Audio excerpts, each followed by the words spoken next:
Going on, everybody? Welcome back to another and very special episode of the Viall Files Ask Nick Update Special Edition.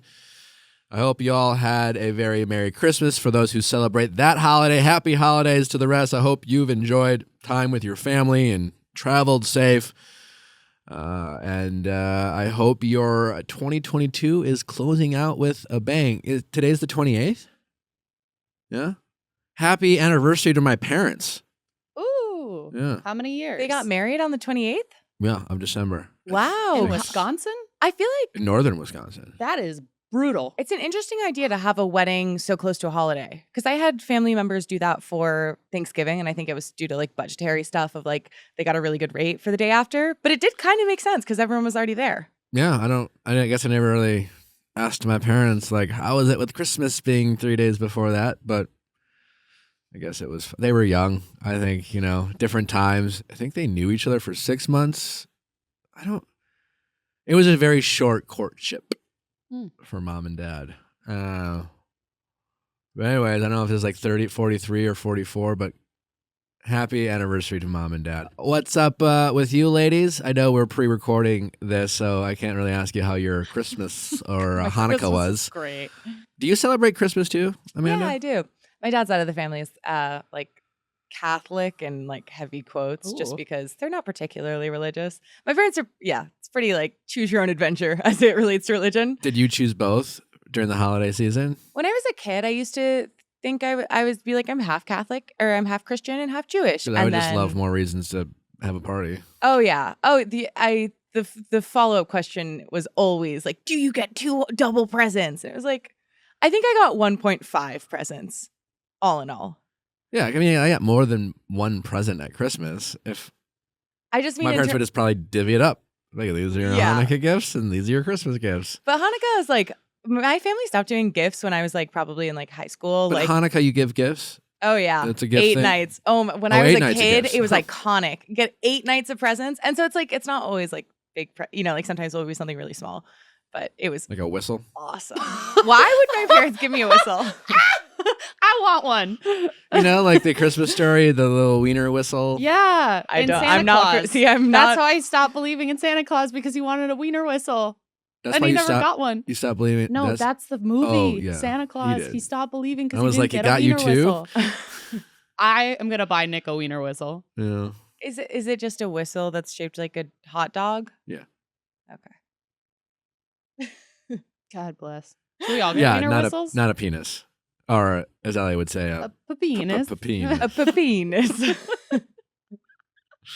Well, now you're Italian? Well, that's what came to mind when I said penis.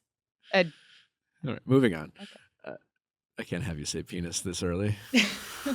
That many times. I Yes. brought it up. It's my I feel like fault. no penis before 9 a.m. I was gonna Dick bring and balls champagne only. for this morning, but I Well, just some people didn't do think like anyone some would morning sex. partake. Yeah, I just think the word penis is too clinical for this Yeah. time of day. I don't think What would kids you would say prefer? Dick and balls. Okay. that. Wow. All right. Well, in the spirit of our update special, Allie graced us a trending topic, I believe, on TikTok, the dating raps, where people so graciously reviewed their dating experiences of 2022, how they met, who were they, what kind of dates they were, who ended it, Yes. shit like that. Yep. So, do we need some theme music or anything like that? Da-na-na-na, Allie is still single, We'll but probably she's insert. trying. We'll insert some theme music. We don't need to just- Why? When I just gave you that masterpiece. Okay. Well, that's an option too. Take it away, Allie. All right. The year of our Lord 2022. I believe, and I'm saying that I might be wrong. I might have forgotten someone, but I believe there was 7 gentlemen, 7 men in my life. 7 dates. Not 7 dates, 7 people. 7 people. 7 people. There was almost 8. 7 first dates. Yes. There was Okay. almost 8.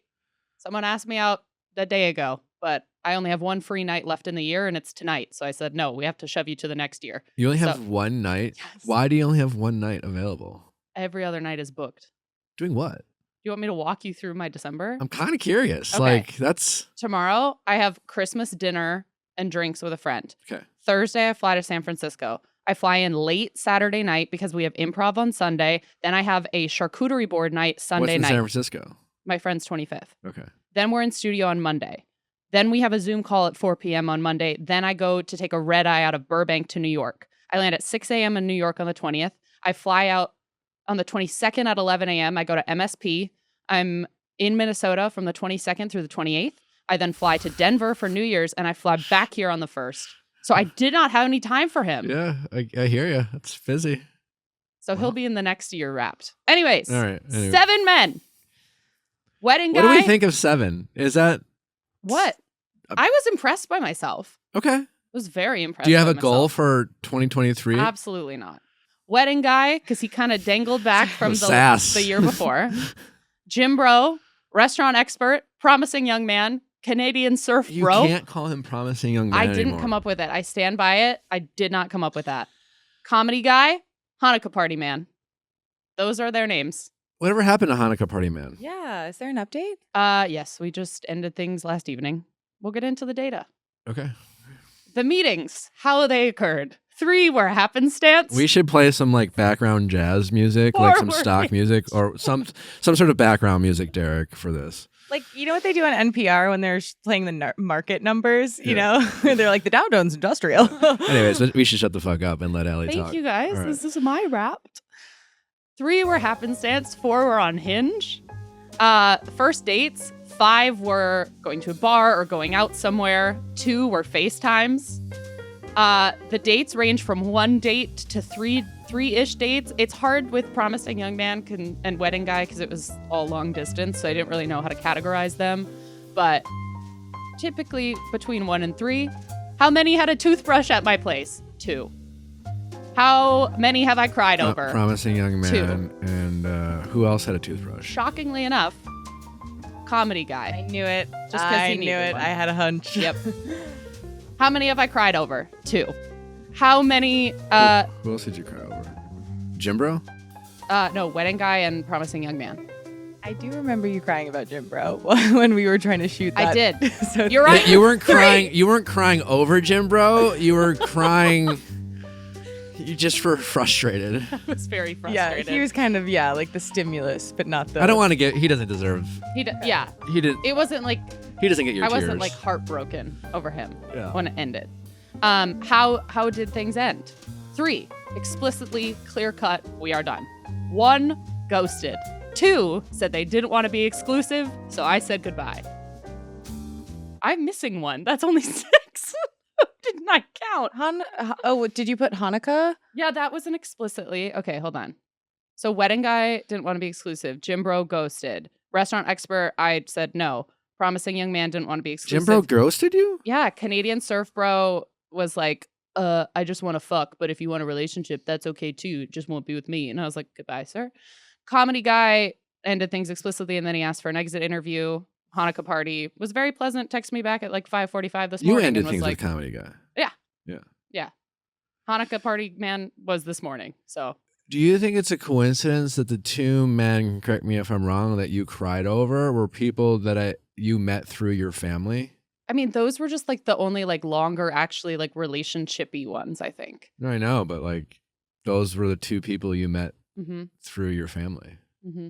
and feel like Or they were friends. set up Yeah. by like Yeah. we're set up. Mm-hmm. I don't know. I think that's interesting. Well, I mean, nice wrap. I need you to reflect. I want what is something that a high and a low, and something that you want to make an adjustment on given the data that you presented to yourself. Oh my. Well, FaceTime dates are a great way to just either make the first date easier or cut them off at the knees and say no. What's something vulnerable that you would want? I don't know. Well, we have time. I'm like literally staring at this. I don't know. Come on, Allie. Like, what am I supposed to say? Come up with something. Of what? Something. I don't know what to say. I don't know what you want.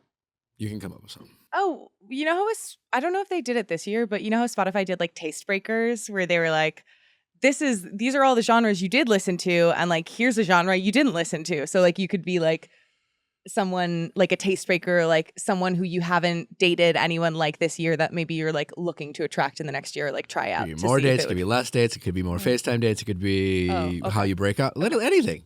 Just come up with something. I was like, I guess I could say more dates, but I don't necessarily want to go on more dates. Okay. I feel like I'm kind of like just like tapped. Tapped? Yeah. 7 exhausted you? Well, it's just one of those things that, where it can be exhausting, I feel. I'm fully aware of how exhausting dating can be. I've been on dating apps since I was 20, and I've never had anything like literally go beyond 2 or 3 dates from a dating app. So I feel like I'm just like, it's kind of hard to. I think the key is getting real weird. like the finding a joke that like you like feels like it would be way too risky and embarrassing to say on a first date that's like very goofy and very like your sense of humor. I feel like having a weed out course kind of joke is like the way that I found the most people who I like vibe with. How much have you gone out of your comfort zone when you date? I mean, the Canadian surf bro, I didn't even want to talk to. You made me go on that FaceTime date. I didn't. I was like, I know exactly I who this didn't person make is. you do anything. I It was suggested. highly encouraged. Sure. There's a huge difference. When I was a kid, my mom had this concept of a polite demand, which was when she would phrase it as a question. But if I said no, she was like, Amanda, that wasn't a question. That was a polite demand.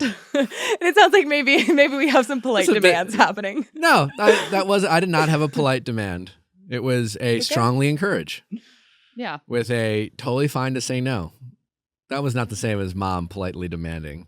It was a bit manipulative. No, You don't it think was so? no. I think it was like a way of like, because I feel like with adults, like it's very abrasive. How did you receive that as a child? Did you do the polite demand? Yeah, yeah, I did. Maybe with some like guff or like what is that? Is that a word? Guff? Or like I gave him some guff. I knew it. You stomped your feet and huffed and puffed Yeah, and like said, I kinda hate like- this family. I don't think Have you ever done that? Yeah, I one time told a nanny, I hate you and everyone in your family.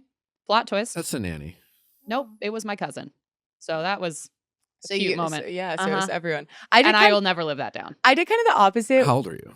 5. You'll never live that down? Well, it's funny because I said I hate everyone in your family and we're related. Sure. That's Fair. the joke. But you were 5.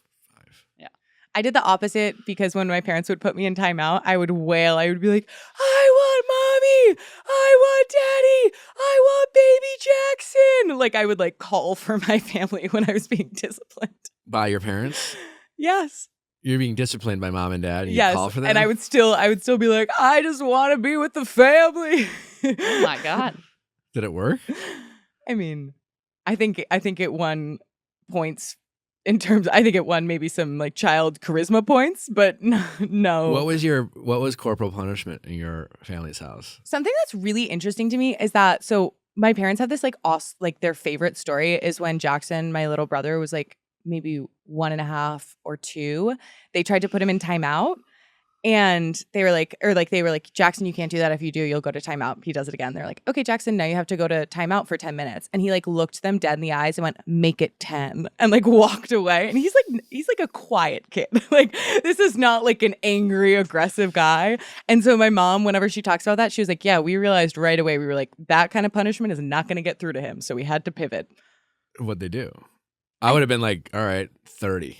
They definitely like made him. Timeouts. Like go if to you go to your timeout. room, it's like depending on what's in the room. I think. That's Did you guys get the timeout. corner? Yeah, it's usually like on a stair or The something. corner. Oh, I feel like The corner was the worst. I was Sounds in the room. No, that's see. Yeah, you like had to Nick, put your you get face in like, the corner. Well, they Stand struggled there. to find something that would like get through to me because I was the worst at making my bed, and the only thing that really affected me as a child was being charged money. So they would charge me every morning that I didn't make my bed. And one morning I was so tired that I walked down to the counter and I just slapped a bunch of quarters in front of my dad, and I was like, "Keep it." And then I was what'd they like, do? It's not happening today. I mean, I literally just had to like pay if I didn't want to make my bed, but I was such like so stingy with money that it hurt me deep down. How much did it cost you not to make your I don't bed? know, like $1 or something. A day. dollar? Yeah, What kind of allowance were you getting? $5 a month. So that doesn't add up. I know. Like what? Well, by that time, I had accrued a decent amount of savings. Okay. I worked as a dog walker. I had side hustles going on. Hustler's gonna hustle. All right. I was refereeing youth soccer at age 12 and it was terrible. It's the worst job in the world for a people pleaser, to be a Referee- referee. Oh my God, it was a against nightmare. parents? It was so scary. I hate it. I would have like deep anxiety attacks. What did your family do? Do you have a story of you getting punished or like you like as a kid We got the corner. being a nuisance? We used to line up for spankings. Oh, Yeah. God. This is way back in the day. Yeah. My uncle one time sassed off to my grandma because he was like in high school and way taller than her. And he was like, what are you going to do about it? Like, it's not like you can spank me. You bet your ass that woman whipped him across her lap. And How it was old was he? humbling. Like 17 or something. Oh my. Yeah. This is way back in the day. Yeah. I bet. Well, we have a great episode for you. We have some good updates. Really, some good ones. I hope you guys enjoy this special episode. We'll be figuring out what we're doing with the update shows in the new year, but get excited. Some exciting things to come. We just want to express our gratitude to all of you for listening to us this 2022 year. Been fun. We've had some great episodes and some great guests, and it's just been a ton of fun to be with you guys 3, sometimes 4 days a week. We really appreciate it. We know, I feel like I always feel like a pilot. We know you have a lot of airlines to choose from, and we just thank you for choosing us. Thank you for flying Viall Files. Yeah. But seriously, it means a lot that you guys listen to the show and support the show and talk about the show and tell your friends. And it truly means the world to us. And we're so grateful to you guys. And we hope that you continue to stay with us into next year. And we have more exciting and new ideas to come. It's going to be a great 2023. And we're so happy that you guys are choosing to spend it with us. So while we're here, be safe this New Year's. Whatever you decide to do, just remember, don't try to have the most amazing night. Just to try to have A night. Have some fun. Whether you're with someone or without, it doesn't matter. It's just a night. It's just a day. Stay safe. Appreciate whoever you have by your side, whether it's a friend or a loved one or a stranger. Or a pet. Or a pet, you know? And if you want to go to bed before midnight, go to bed before midnight. It's fine. No one cares. If you do have anything exciting or traumatic or awful happen to you on this New Year's Eve, we'd love to hear about it. So send in those stories or questions at asknick@castmedia.com, cast with a K. And we will be excited to read and have you come on and talk with us. It'll be a lot of fun. So make sure to do that. Also, if you are looking to start the new year out right and your relationship life has been filled with ups and downs, don't forget to read Don't Text Your Ex Happy Birthday. Maybe that last second holiday gift you forgot to give to a friend. Maybe pick them up a copy of the book. I promise you'll enjoy it. Anything else, ladies? Let's get into our updates. Let's get to our updates. When it comes to choosing a wireless plan, you're forced to compromise. But what if you didn't have to? What if you could get reliable service without a contract and save money? Introducing Total by Verizon, a new no-contract, no-credit check carrier for you and your family with plans starting at just $30 per month on America's most reliable 5G network. Sacrifice nothing, experience everything. Total by Verizon is available at totalbyverizon.com and at retailers nationwide. Based on first-place rankings and Root Metrics first half 2022 5G assessments of 125 metros. Experiences vary, not an endorsement. Welcome back, Kate. Thanks, Nick. How's it going? Pretty good. We'll play a little clip of your call, but remind our audience what your initial problem was, and then we'll play a quick clip about what advice I gave you, and then we'll go from there. Sure. So my ex of 2 years had not introduced me to his family. Yeah. At all? Yes. Yeah. No. Yeah. No relationship with his family at all. Correct. Okay. Yeah. All right. Well, let's play a clip. Let's play a clip quick from that call just to refresh our audience of what was said, and then we'll go from there. My boyfriend, who is now an ex of 2 years, never introduced me to his family, and I'm wondering if I was too hasty in making a decision to end it with him. Okay. So this ended 2 years ago, or you dated for 2 years? I gave it 2 years. Okay. When did you break up? A month ago today. A month ago today. Happy anniversary. Thank you. Yeah. And that was the main reason that you broke up with him, is that he never introduced you to his family. It was a reason. There were other reasons as well, but it definitely didn't help. Why don't you give us a little backstory? Sure. And then we'll go into the questions. Yeah. For sure. The backstory is an important thing to know is that my ex is from East Africa. I am a white American. He moved here. He was very young with his family. He's been here, for over 20 years. Cultural differences were definitely present in the relationship. A lot of them were wonderful and beautiful and added a lot to the relationship. But there are other factors that made it very difficult. Some of them were that the values that we had were, similar values, but we equated them differently. He was very motivated with success around career and money, building a future. I'm very focused on just being a good person, following my desires and my dreams in life, and building a good, happy life. He also had some problems sharing affection. PDA, never held my hand, wouldn't really introduce me as his girlfriend, had a challenging time saying, I love you. All of those are kind of side effects from his upbringing. And then on top of that, he never introduced me to his family that lived only 10 minutes away. Wow. They lived 10 minutes away. Yeah. And that you never met them. And I'm assuming you asked to have met them at some point. Yes. You clearly have communicated to him why you broke up with him. Sounds like you even gave him multiple chances. Those were his choices. He's an adult. He's educated. He's smart. Yeah. He is resistant to wanting to, grow or heal or both. I think you just unfortunately need to let it go. I think if you wanted to do anything, maybe a letter. Yeah, that's what I was thinking. That you mail. Or something, or an email, or something like that, something more formal, and not part of your traditional communication process. I'd be very careful how you write that. Mm-hmm. Don't worry about it sounding too direct. Mm-hmm. I would keep it relatively brief. I just want to say you're ultimately just going to reiterate what you've already shared, and the letter is coming from a place of just how much you cared about him. Yeah. And you can say something like, I don't want to assume how you're feeling or hurting or feeling. This isn't for me either. And I'm not trying to say this to make you feel bad. I just want you to know that I did care about you. And this has been hard for me because I had so much hope for us. But ultimately, a relationship can't survive off of hope, as I talk about a lot. That's about it. And then you just say, I as much as I love you, I think maybe just talking about what he didn't give you is important, because you could say, as much as all of these things, you made me feel this, you made me feel great, hit him with what you did make me feel. Yeah. But at the end of the day, I want to grow my connection with their family. I want to feel like they can trust me with their heart. I want to feel like I don't want to constantly have my current relationship suffer from the choices of people I don't even know. Stuff like that. I mean, again, you really have the risk of getting in the weeds with this letter, so be careful, because it's like the goal of this letter should be to articulate how you felt about him, to give him a sense of you didn't abandon him.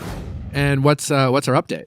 Well, against all possibilities, he actually reached out and wanted to start seeing me again. Okay. And I had broken up with him like 4 or 5 times at that point, and we didn't speak for 2 months. And then he reached out and started actually taking accountability for things, and was really vulnerable and emotional. And we started seeing each other again, and then all hell broke loose. And where are we now?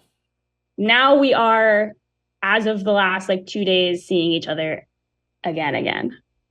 Oh boy. Okay. Yeah. So if I'm understanding this correctly, you called in, I gave you sage advice, which was, I think you're fine. Maybe we need to let this guy go. Some version of that. To no surprise of anyone's, he reached out and said the things he needed to say to pique your interest. And how much, my question to you is how much, and no judgment here because I've been in your shoes, multiple times. And but how much did you push back when he was coming to you and saying, "Hey, I'm going to take accountability," and saying the things you wanted him to say? How much did you discuss that, or did you just kind of be like, "Great, you're finally saying it. I'm going to receive it"? How much did you like push back, have dialogue around whether the things he was saying were coming from a genuine place? Yeah. A decent amount. I didn't see him in person for about a week and a half. After he started reaching out, we went back and forth quite a bit. And my biggest concern was that there were a lot of things he needed to do for himself, and that I didn't want our relationship to take the place of him doing that work for himself. Okay. So I questioned him a lot on that. And then he definitely has some serious trauma around the breakups, and understandably and rightfully so. And the breakups that you two had. Yes, breakups that I initiated. So we talked a lot about. When you say trauma, what do you mean by that? He is definitely the kind of person where when he gets in a relationship, he is like 150% committed to it. And I've broken up with him. He didn't introduce you to his family, so yeah. I'd say more like, I don't know, 83%. Yeah. I don't know. It depends. Yeah. Like, true. Yes, true. Yeah. Well, I guess like when that? he locks into a partnership, he's like, I am in a partnership. And I had ended it with him a few times before that. And he started to really have, kind of like anxiety and trust issues around me saying, okay, let's try this again. And then him kind of being like, I don't want to be abandoned again. Yeah, I hear that. Yeah. Yeah. When you said trauma, though, I was just like, I didn't. That triggered me in a way. Only because I think we associate the word trauma with the word victim, right? Mm-hmm. And I'm sure he felt victimized to a certain extent, but when it comes to relationships and dating and breakups specifically, people have a right to set boundaries, enforce them, move on, and at the risk of hurting someone's feelings or disappointing them. When you say trauma, it implies that like you did something and now you need to like make up for what you did. And I think that's something often when people get back together run the risk of that type of energy. Yes. I wrote about it in my book, how like when we want someone back, we won't care about like, what they did or didn't do. And we don't care about like any of that. And the ego doesn't care about what it costs us. It'll just deal with the cost later. And usually that cost is once we get what we want, we get the relationship back, then our ego's like, remember the time you hurt me? Remember the time you did this to me? Remember the time X, Y, and Z? And like, we just can't do that. So just be mindful of that language that, that either you're using or he's using or you guys using together, because while he has the right to be sad and frustrated, you also had a right to, enforce a boundary and walk away from a relationship that you didn't think was healthy. And if you guys do want to be back together, you have to come from a place of respecting that decision you both made. And he needs to be able to respect the fact and see the fact that you didn't leave just to like fuck with him or hurt his feelings or to trauma him. You weren't being a bully. You were taking care of yourself. And he needs to recognize that so he doesn't weaponize that pain that he felt in future conflict. Yeah, you're literally saying everything that I feel, very much so. And I've expressed that to him a few times now, because he's brought that up. And he started initially when we were reconnecting, I could tell that he was feeling my absence a lot in his life, and didn't really realize how much he would feel that. And I approached him initially saying, I'm concerned that you're going to weaponize my decisions against me for a long time. Mm-hmm. And I need you to know that I didn't just wake up one day and decide like, oh, it'll be fun if I break up with you today. This was, a well thought out and like needed to act on situation. Yeah. And does he also recognize the pain that you experienced weighing that decision? I don't think he did initially. I think he felt like his ego was definitely involved with a lot of that. And I've expressed that to him as we've reconnected, and that, I was also destroyed and didn't, eat and didn't whatever for a month and leaned on heavily on people and couldn't work and all of that. I think he has definitely, like, in a part of his ego, really kind of assumed the space of victimization. But I took as many steps as I could in the beginning to really say, hey, if we start talking to each other again, if we start seeing each other again, that doesn't mean that this is going to happen. And that doesn't mean that this is going to lead into another relationship. And like, the problems we had are still problems, and those need to be addressed first and foremost. Gotcha. So, okay. So he reached back out, you guys started talking again, and then you said everything kind of blew up, and then and then when I said, what's going on now? You said, well, we're back together again. So like, what happened? So we basically started speaking. We spoke for about a week, 10 days before we saw each other in person.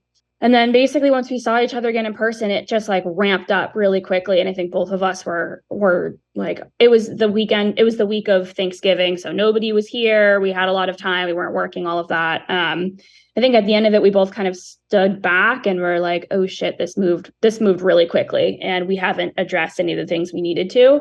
So we had a conversation after that week, and he actually brought up a situation that had happened. And I would love to get your take on this, because this is crazy. So a year ago, I was going to do this house sitting gig. He was supposed to help me with it. He backed out of it a little bit before. I was upset. And he basically waited a year to ask me to be his girlfriend. So I was holding on to there was some ego stuff in there for me as well, kind of feeling, like, choose me. Anyway, long story short, I ended up telling him, after he decided not to do this with me, that the woman's house that I was taking care of had like an attractive son. And that came from a very, painful place inside of me. And I wish I hadn't said it, but he really like took that and ran with it and was like, I don't know how you could say that. I don't know why you would say that. What's your motivation for that?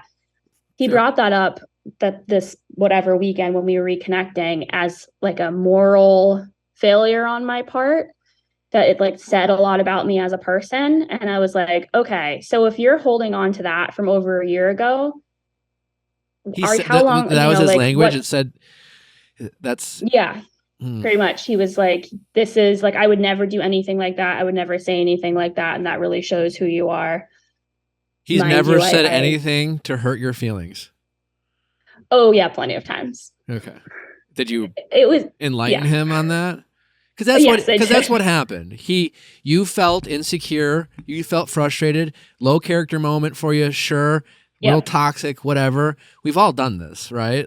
Unfortunately, we hurt the people we love the most sometimes, and we know them the most. And when we're frustrated, we'll say things that will hurt them. And that's great that you recognize that. But to say, people in relationships say that all the time. I would never say that. Well, maybe you wouldn't, right? That's because they're thinking about the very specific thing you said.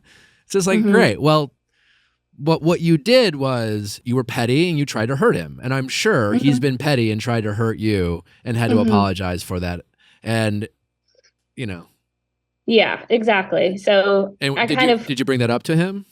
Yeah. So I brought that up to him and was like, we've talked about this many times, a year ago when this happened, and I brought it up again and was like, that was a different version of me. That was a different version of our relationship. I can't take it back, but it does concern me that you still think of it so deeply like that. And it concerns me thinking about how you're going to approach the breakups moving forward, if that is still a big thing in your heart. I don't know if you want to actually work on moving past the distrust and the resentment that you have built up towards me. He basically was like, it's going to take time. Well, with all due respect, I don't think you have time to give him. Yeah, so that's been... What's he doing right now? Is he in the room? Can we... No, he's not here. No. Sounds like a good mediation. I know. Yeah. So and on the mediation part, he has agreed to couples therapy, which is a really, really, really big... I was going to ask that. So big step. Yeah. That's a huge step. Because I was about to say, like, you should do that, and if he's not willing, I feel like that's it should be like a non-starter. I agree. Yeah. Because so you know how I feel about getting back together with exes. Not super positive. There are exceptions to every rule, but if you want to be the exception to the rule, you have to You have to go Put in out the of your work. way to put in the work. Yep. And not just hope that things will magically change. You know, when you brought this up to like, when you started the conversation by saying, oh, he's the type of person, it's like once he's in, he's 100% in. And, you know, I made the joke about him. Oh, by the way, have you met his parents? That's going to take just a little while longer since we got to kind of like, he basically at this point. So, and it remind me why the parents are such a big deal to him that you can't like literally be like, hi, I'm Kate. Like, yeah. My parents meet people all the time. Like, I don't yeah. So part of it's cultural. And then the other part of it is he was in a relationship years ago in which his ex was living with the family. Yeah, there was some disrespect on her end, all of that. And so he's got and he really, really values his family so much. So he's kind of like, if I introduce you, that's because I see a future with you. That's too much pressure. Yeah, it's a lot. It's a lot.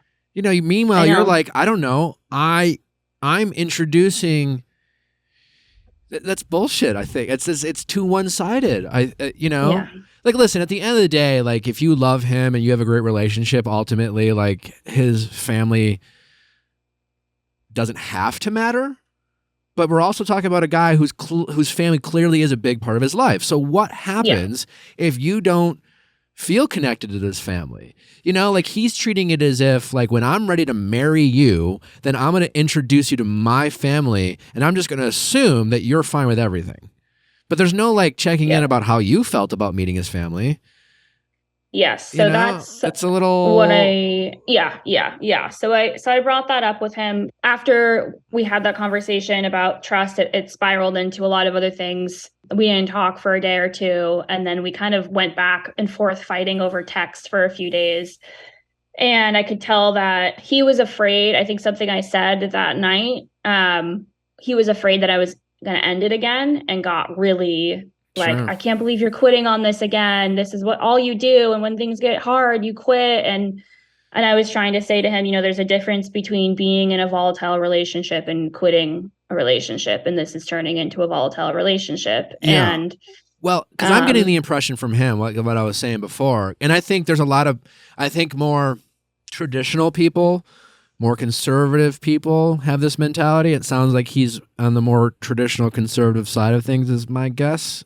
And it's not even like a criticism. I mean, I guess it's a bit of a criticism, but, and I used to be like this, right? And I think most people are like this to a certain extent, but this idea of like, once I'm in, I'm all in, like that's a great quality to have. Right. But there's an implication, like that there's a reason why marriage is what marriage is, a ceremony, and everything leading up to that point. There's a reason why you're not married. You know, there's a reason why when you get engaged, you're not married. You know what I'm saying? Or when you date, you're not engaged, right? Because otherwise just get married and not have all the options to leave. But like he's implying by saying, well, once I'm in, that there's no checking in, there's no like rapport building or getting to know each other, there's no familiarizing ourselves or working on issues or couples therapy. It's just like, well, you said you're going to be my girlfriend, I said you're going to be my boyfriend, you know, and till death do us part. And it's just like, wait, what? No. Like, I've grown not to like you, or I've grown not to love you, or you started treating me differently, or you started not prioritizing you as much, or you didn't live up to your promises, or whatever the list of reasons that can happen. And it doesn't sound like he has this mentality that, you know, again, I have, that I think you wake up every day and decide whether you want to be in a relationship or not. And that can be scary. Yeah. But I think that really motivates you to try to be your best self for the relationship. And I think you guys are disconnected on how you're seeing relationships, because I'm gathering that you're trying to see relationships the way we talk about it. Have you read my book? I don't know. I'm not sure. Yeah, you have. Okay. I've read the parts of it that are, yes. Maybe have him read it, at least to try to get you on the same page of how you're approaching relationships. Yeah. Because he's approaching relationships in a very old school, very traditional, like I'm a man of my word, and he's trying to be very righteous. Like I can really understand where this guy's coming from. I think there's been parts of me that have been him before. I think a lot of people who grew up and grow up in traditional kind of, you know, conservative families, and that's great. Like I love the fact that I wanted to be a man of my word, and I wanted to like, hey, if I say I'm going to do something, I'm going to follow through, and no matter what. But there's an other side of that. It has to be healthy. You have to communicate. You have to work through things. You can't just muscle through love, you know? You can't do that. And I think a lot of people try to do that, especially when they're not even married. I mean, you're going to have to muscle through love in marriage at some point in relationships. But he is treating like your dating situation like as if like once he agrees to introduce you to his family or date you, like you're essentially married. Yeah. And no matter what happens, we're just going to muscle through it. And it sounds to me like you're trying to, communicate these expectations you have and trying to enforce healthy boundaries. And so that you guys, and he's not grasping that concept almost. It's just, I think it sounds to me like he's still very much stuck in how I think you guys are seeing how relationships should be very differently at its core. And I think the reason why you're experiencing even these problems now is despite the love that is there, and despite how much you guys missed each other, the same problems are arising. And unless he or you get on the same page of how you guys see relationships from like a 30,000-foot view, I think you're always going to have a problem. He needs to say, he needs to recognize from your standpoint that you can't predict the future. That, you can't predict whether you guys are going to make it or not. And you're not going to make empty promises. But what you can promise him today is that you do love him, that you do want to make it work, and you're willing to do everything possible that's healthy and to make it work. And as long as he's willing to do the same, there's a shot there. But that's all you can promise each other. Yeah. And he wants more of that. He wants this kind of unconditional loyalty. And he has the right to that, but you have a right not to want that either. Because his version of that, doesn't necessarily include healthy boundaries sometimes, It's just like, well, this is how it's going to be. And then and he can't bring up every, bad relation. Like he's got to let shit go. Like, you're dealing with shit you used to do in the past, and you're dealing with shit his ex-girlfriend used to do. It's just a lot. Yeah. It's a lot. Yeah, no, I appreciate all of that. I hadn't really thought about that before, that angle of it. Which part? In the difference of how we see relationships. Yeah, and that's what I'm hearing. I think it's just you have some very fundamental differences of how you're approaching dating and relationships. And I'm gathering he's approaching it from a very traditional, like, I find a woman, I tell her I love her, and then once I tell her I love her, I do everything I possibly can to make her my wife. Yeah. Yeah. That's it. And it's like, it's that simple. Yeah. And you're thinking, well, sure, yes, but I want to make sure while we're doing that we're developing healthy communication styles. We're learning about each other. We are, again, setting expectations and boundaries. We are stepping back and assessing whether this is really healthy and figuring out the best way to move forward. We're waking up every day and deciding whether we want to make this relationship work or not. And instead of weaponizing our frustrations and fears, if we do have frustrations, we do it in a more productive and healthy way. And again, couples therapy can help you get to that place. But, I hope, I'm curious what his expectation of couples therapy is. I don't think he really understands it or really knows. It's again like a cultural thing. Therapy is not a thing. So I've explained it to him, and I think he gets it more. And I did tell him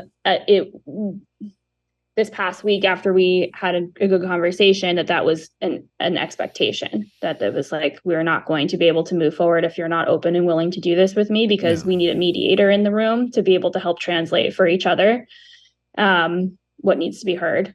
I'd really love to try. But I'm curious to know if you have any. So one thing I asked of him was that, the reasons why I broke up with him so many times continued to persist after the breakups.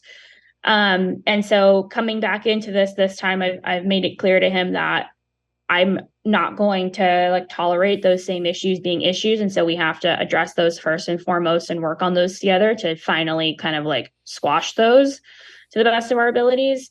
So I basically told him, let's sit down together, and I need you to write out the things that you feel like I need to do to support you in a relationship. And I'm going to do the same for you.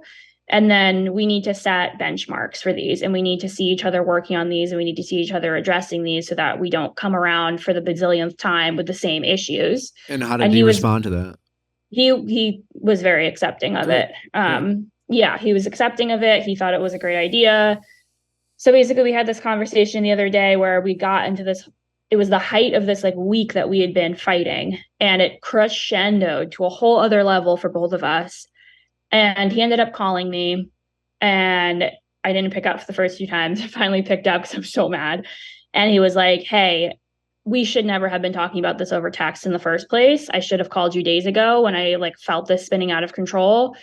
Let's talk. So we ended up talking for 4 hours, and we ended up having this conversation we should have had many months ago, in which we both were just really vulnerable about the ways that, you know, we had made each other feel over this past year together and all these things. And I expressed to him how, you know, lonely I had felt in our relationship, and how not being a part of his family meant that I didn't know half of who he was, and I couldn't see into our future because that's such a big part of it. And he heard me, and I heard him when he talked about the pain of, you know, the breakups and what they had done to his feelings of worthiness and partnership and all of that. And we just had this, like, it was challenging in the beginning to get there, but we ended up with, you know, a few hours of really honest, really wonderful, like, healing conversation.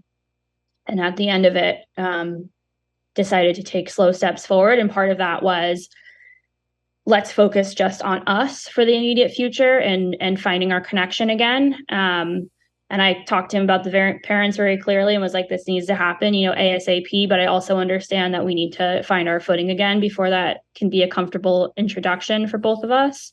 Yeah, I feel like the ex-girlfriend can no longer be an excuse for him. Mm-hmm. Oh, yeah, totally. You know, yes, that's just I not agree. fair. Yes. Yeah. I mean, listen, you're putting in a lot of work for a relationship that has a lot of red broken flags. things. And yeah. Like, listen, I love my life. I couldn't be happier with where I'm at. It's been a great journey.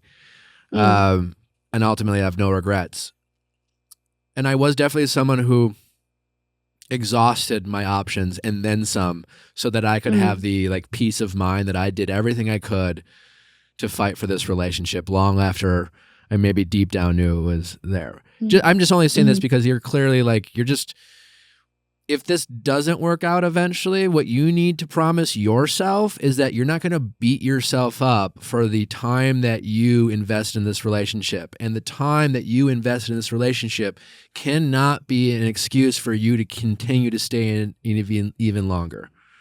Yeah. You know what I'm saying? I think you really need to think about that. You know, fight all you want, do the healthy things. You know, if it's going somewhere, if it has an ounce of life in it, fight. But like, do not, when you say to yourself, I've just worked so hard, I just don't want to walk away, you know, it's time to really like, that's when you're you're hanging on to the wrong things. And then if you do walk away, don't beat yourself up for trying or think about how much time you wasted. That's just a wasted exercise. Totally. So I'm only saying that because, like, you know, there's a chance you might face those dilemmas. Yeah. Yes, I'm in my 30s, so I feel you for sure. I feel I have that clock in the back of my brain, and yeah, you got to accept that you're making this choice and you're taking this risk, and good for you for taking it. You know, follow your heart, but don't make a bad situation worse if it doesn't go the way you want by you know, questioning why you chose to do this. You're doing it. Yeah. Accept it. Move forward. You know, it's your choice. There's no right or wrong. You know. Yeah. You feel something inside you wants to fight for this, so fight for it. I wouldn't be super optimistic about some incredible growth or change on his part in the short term. So I'm just being real with you. I think it's awesome that he's going to couples therapy, and I just hope that if he really wants to be in this relationship, he really needs to like accept how you see relationships and how you approach relationships. I have him read the book, not because I want him to like learn, but I'm curious of like if he's on the same page of how you approach situations. Yeah, I mean, yeah, definitely. I think we're on different sides of that. It's not about you quitting every time it gets hard. It's you Yeah. not being willing to just muscle through love Mm-hmm. and not being able to like work through issues and come to, some compromise more often than not, Mm-hmm. as opposed to having conflict happen, getting in a big fight, and even after the fight, feeling like you have accomplished nothing and feeling Mm-hmm. more distant than connected after the big Mm-hmm. fight, only to come back after a couple days just because you're exhausted. And you're just like, let's not fight anymore. Let's just pretend that didn't happen. You know what I'm saying? Like, I know that what I'm saying is a very like relatable thing, but you have to be able to like get through conflict without going through World War III every time. You're just having a hard time letting go to someone you have so much history with is what I think. Yeah. Give it a shot, but like man. just have a short leash. Yeah. Do couples therapy immediately and Okay. see where it goes. Okay. Yeah, I can do it might that. only cost you 3 or 6 months, but Yeah. after 6 months, if things aren't drastically different, pull the plug. Call it quits. Okay. God, that's going to be an interesting one. He'll be fine. All right. Okay. All right. Awesome. Take care. Thanks, Nick. All right. Thanks. My pleasure. I All right. appreciate Bye-bye. Bye. So, do you guys remember the caller from episode 484 with Jason Alabaster? Her ex sent her 89 texts in a row, and she didn't really, she wanted to be amicable and friendly, but didn't really want to encourage those types of messages moving forward. See, that's nuts. 89 in a row. Yeah. Unhinged. That I can say, never done. Great. I'm Ryan. I'm 28 years old, and I have a texting dilemma I would love some help with. All right. What is the dilemma?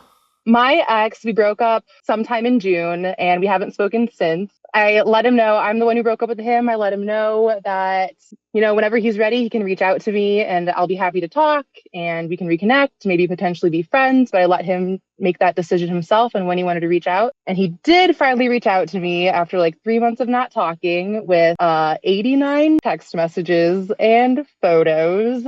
Was it literally 89 or literally? Okay, so it was 89 and now it's actually closer to 100. Oh boy. Yeah. This is you guys finding a way and negotiating with each other and yourselves of how to ignore your boundaries and your non-negotiables to get what you want in the moment and not think about what's best for either of you long term. That's what you guys are doing right now. Yeah. Here's what you say. I'm finally actually getting to these. I apologize. It was just a lot at once and I have been kind of tied up. But acknowledge that you're kind of finally getting to these. Okay. I don't think you want me responding individually to all these messages, but I am down to like have a catch-up conversation either over a coffee, not drinks. Okay. Festival friend. Or a FaceTime. And that's all you say. And then assuming he says yes, plan the get together. And before you meet up with him, be very clear with your own boundaries for yourself and be willing to have an awkward conversation. Assume that he is going to try to get you back in his life. My guess is he will be covert. He will pretend that it's not to like get you back and he'll probably festival friend it up, He'll probably try to act super chill and cool. And you kind of say the awkward thing is be like, I really just wanted to hear you out because you sent me a lot of those messages, but like I've been doing some thinking between now and we thought, and I think you're the greatest, but like I just don't think it's healthy for us. And I really don't think it's healthy for us to like try to be friends. And if you want to hit them with a compliment, say, I care about you and I respect what we had too much to try to minimize it into like something as casual as casual friends. Okay. That makes sense. And that will make his ego feel a little better. So we have an update. I FaceTimed my ex like we spoke about, and I only really had 45 minutes to talk. Overall, the conversation went pretty poorly, for which I partially blame myself because I just kind of winged it and I didn't put much thought into my wording. I also, quote, gave him space to kind of let it all out, but he ended up just emotionally dumping on me for 40 minutes about his mental health. So it was hard for me to transition into the conversation of not being friends in a super smooth way for the last 5 minutes. And next thing you know, I had to jump off the phone call to get to work, and I felt pretty abrupt and guilty about it. So I left him a couple voice notes explaining my reasoning a bit better why I didn't foresee us being friends, and he sent voice notes back saying that he understood and provided reasoning for sending that many text messages. He Which also was? I wish we knew.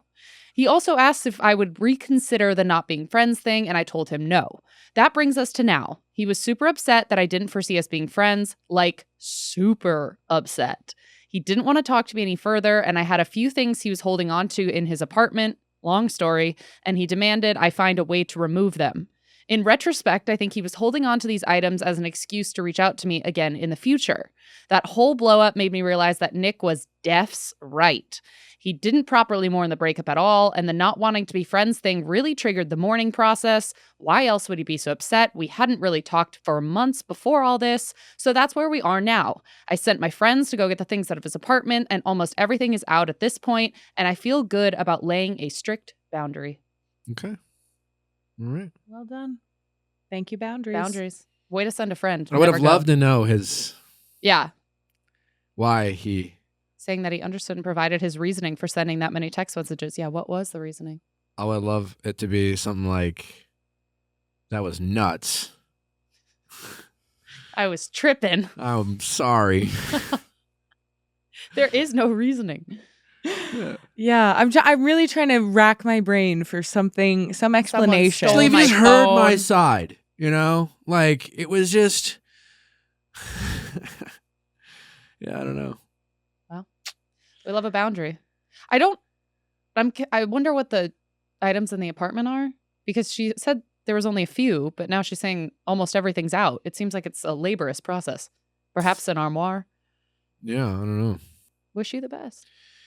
So she tried to soft break up with him Mm, and got herself in kind of a sticky situation, leaving the door open for him to keep For trying friendship. when she knew she didn't really want to try. Hopefully the rest of the stuff gets out soon. Lay down that Yeah. groundwork. Send another friend over. Welcome back, Carly. Thank you. Thank you for having me again. Always good to be with you. All right, so last time you called, you were shooting your shot, so to speak. I was. Remind our audience very briefly what you were doing. Yes. So there was a guy I'd been on a few dates with like almost a year ago. I still had some residual feelings. He had followed me on Instagram throughout the year, certain little breadcrumby things, and I wanted to shoot my shot again. Great. And then we're gonna play a little clip from that call. Yeah, we're gonna play a little clip from that call to just update you guys, remind you. Here's the clip. My name's Carly. I'm 27 and I'm dealing with somebody who's leaving a lot of breadcrumbs and mixed signals, and I'm trying to figure out if I should shoot my shot. So I'm coming here for some texting help. Okay, how long you been hanging out with this person? Give us a little backstory. We're not currently hanging out. We Okay. went on a bunch of dates a few months ago and then he cut it off. Amazing dates, at least in my opinion. It felt like it was mutual. We've seen each other once or twice over the past few months. And after a lot of no contact, he followed me on Instagram. And even before then, watched my stories without following me. And, you know, all these things are kind of adding up to me not knowing what to do. And I think I still have feelings. So How many dates did you go on? 4, Okay. Did you hook up? not sex. Not sex. Okay. But, So you messed around a little yeah. bit, ran on a Yeah. few bases. Okay. And then he just like ghosted, cut it off, or gave you the old, like, I'm not sure if this is working out type of. We texted a bit, but it was like towards the end, it was kind of sparse, and he like left me on red for 2 days. And then when he did answer, was like, I think you're so great, but I just don't see this going anywhere. Okay. And then some yeah. time passed. I think you should be super bold. Yeah. Do what you want. Get it out of the way. Write a. Have Nick. He's the master. Have him write you a great text. Do it. Have no expectations about it. Just be like, this is it. I'm shooting my shot. This guy is fucking lucky to be with me. And lots of times, guys are like a little dumb, because I know I can. Yeah. guys are a little dumb when it comes to that stuff. They may not see what's right in front of them. And so if you go in there super strong, and just like, this is it. This is what I think. Take it or leave it, Jack. And then move on. So hit him with the hey stranger. see if he replies back. And then what's the follow-up? Call me crazy, or maybe this might seem out of nowhere, but Well, what if he doesn't text back on Hey Stranger? then you got an answer. True. Ouch. No, but if If he doesn't text Yeah. back, I mean, give him a day or two. Yeah. But Wait, but finish that follow-up text. yeah, it's some version of, hey, this might sound out of left field, or this might cut you off guard, but what do you say about like grabbing a drink sometime? You could keep it that simple. If you wanted to give him a little more information so it's not awkward, you could say, this might sound like a little like out of left field, but like it's been a long time since we went out, but I still haven't had as good of a time hanging out with someone as I had with you. And I'm curious if you feel the same.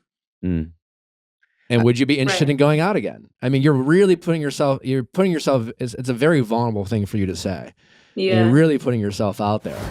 Yeah. So you ended up sending that message that we drafted, right? It was, Yeah. hey, out of curiosity, wondering if you still well, it feel was this a way. reply. It was That's an reply. important It was you reply replied to the that last- message. Yeah. His message was, hey, I think I'm sorry. It was for- his like message breaking things off, Yeah. basically. Yeah, but he had followed you, and and you weren't Yeah, sure. there was a So lot you replied to throughout, that but- message, so he knew what you were referring to. Mhm. Hey, out of curiosity, wondering if you still feel this way. 2 arrows up. Because if I'm being honest, I haven't had as much fun with anyone else as I did with you on our dates. And if by chance you have a similar feeling, I'd love to get together and grab a drink. Do you want me to read his reply, or do you want to read his reply? I can read it. Okay. Yeah. And then he replied He replied. I think it's also important 2 to days say, later. yeah, because you sent it Yeah. 2 days before. You said you're like, it's a big text, give him a day or two, and it was like Yeah. 2 days Yeah, on the for sure. dot. Yeah. Nailed it. So he replied, he apologized for taking so long to answer. And then he said, I honestly respect you reaching out. I've done that once or twice and it takes balls. I would say we're on the same page regarding a good time. I really enjoyed hanging. I do think you are awesome, but for me, it was a gut feeling. And though I'm sure I would have a great time with you again, I just don't know what would change on my end. Okay. Yeah, Sure. that like short of him saying yes, that was kind of what I was hoping for. Like very nice, respectful answer. And then you wrote, no hard feelings. Of course, that would be. No, Wait. no worries like for him Oh. taking so long. Hey, no worries. Of course, that would be my timing. Haha, yeah. And thank you. That actually means a lot. And I was definitely a scary thing to do. Obviously, not exactly the answer I was hoping for, but had to shoot my shot. And I'm happy to have an answer either way. Yeah, listen, like what a nice, lovely exchange, like Totally. I give him credit, like good on him for, not to like make you feel worse about him not, but he seemed like, No, that it was a stand-up a nice message to answer. empathize, like to put himself, like I've been in your shoes before, and like it's a scary thing to like try to like revitalize something that maybe, he didn't want to end, but the other person did. Did you see the next one though?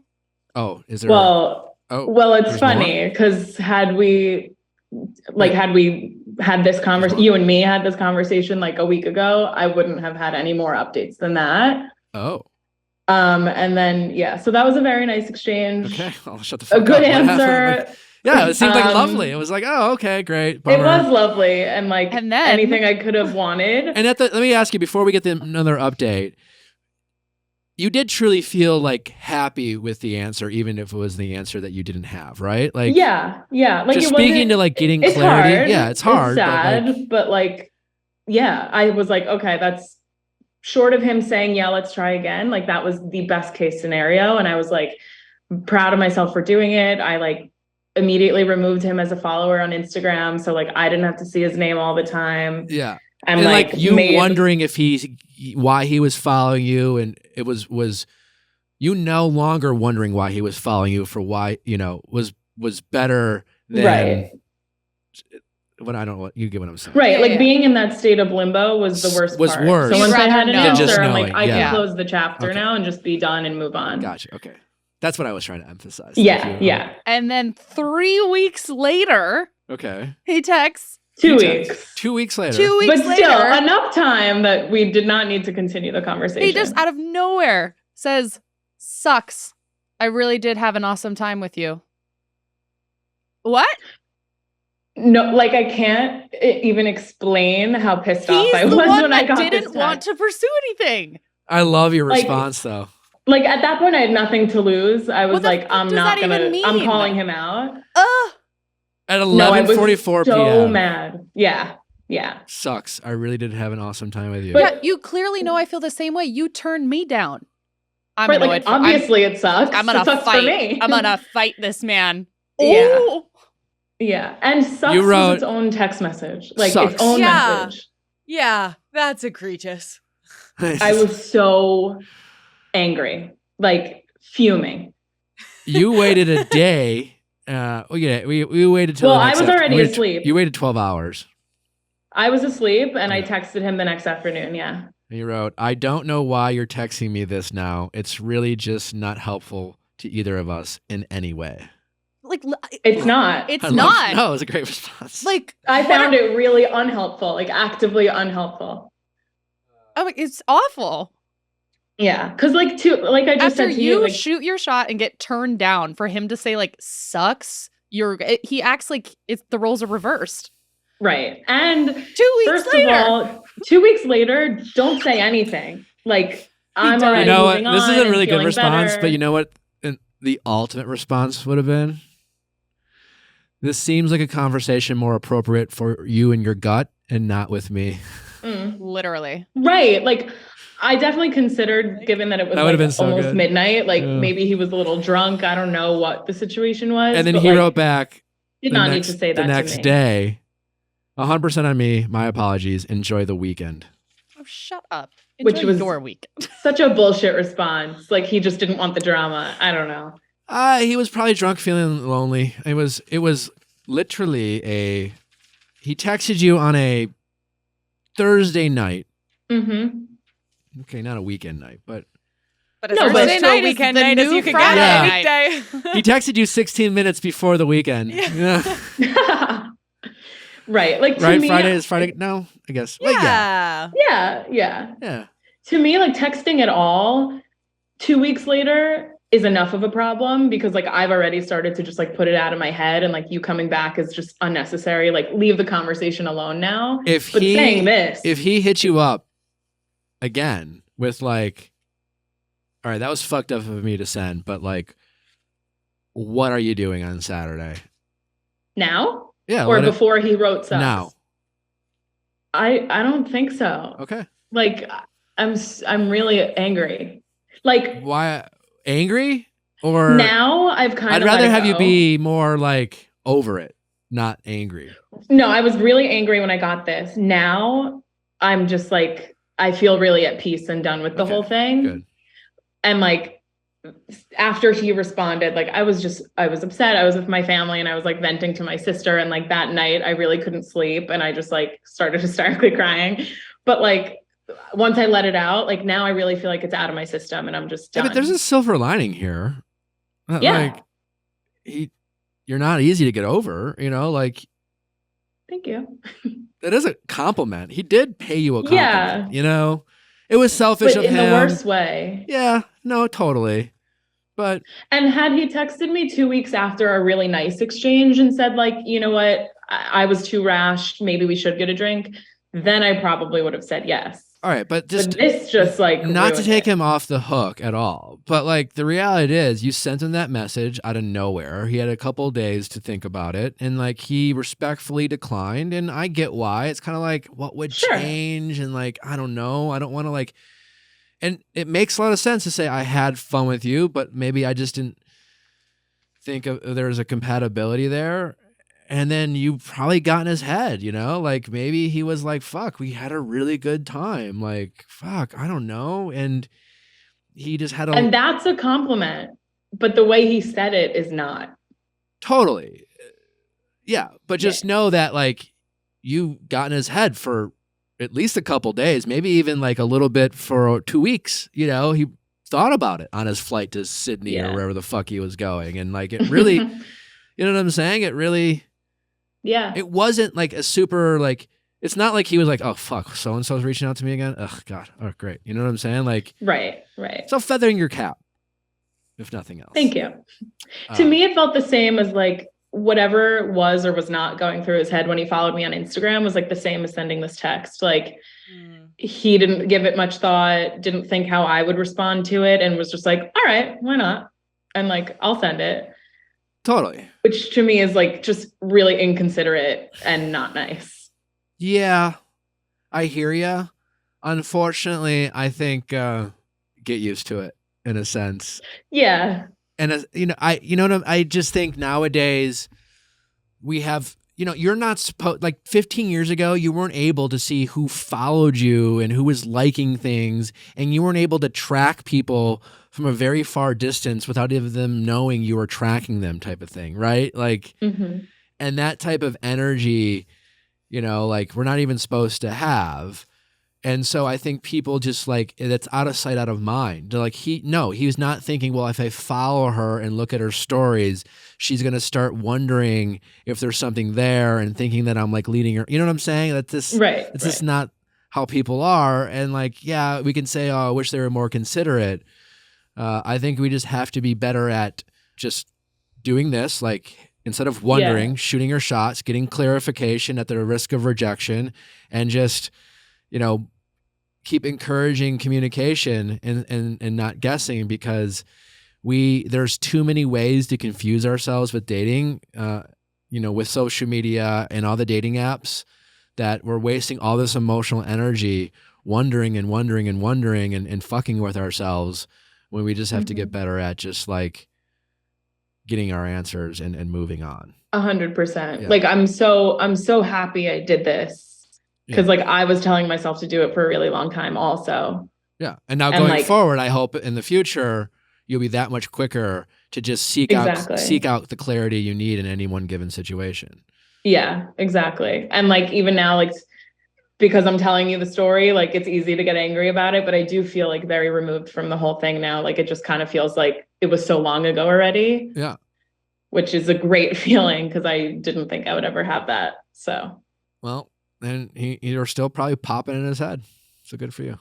Good. Yeah. All right. Well, thank you for the update. Thank you for having me All back. Right, I appreciate it. All right. Bye-bye. Bye. Thanks. Bye. Bye. Bye. Sucks. I had a great time with you. Yeah. I don't think it was that bad of him. I get why she's upset. It's just so annoying. After you are the one to shoot your shot and get turned down, and then for that, like, what am I supposed to fucking comfort you? This was your decision. I would have loved for her to like make fun of, like, I would have loved for her to say, that's a conversation you should be having with your gut. Sounds like a you problem. Because he referred to his gut. Oh, my gut. Yeah. What else we got, Amanda? Okay. So this is from the episode with Erica and Scott, and this is windsurf. It was a little while ago. It's this windsurf guy. We're basically. What episode was that? That is episode 420. 420. That's right. That's right. When I met him a year ago or so, I was interested in like hooking up with him, but I kind of just wanted to establish friendship, so I kind of just like forgot about it. And then I guess I don't really know what happened. Something came over me, and last weekend I drunkenly made a move and it worked, and we ended up hooking up. And the next morning things were like normal and natural, and we were like joking around and we were like cuddling, and then he drove me home, and then we kissed goodbye, which was like weird, but didn't feel weird. And then the next, like a few hours later, I guess, I was kind of talking to like my friends about it and thinking about it. And I was like, I would do it again, like sober, and see if there's anything there.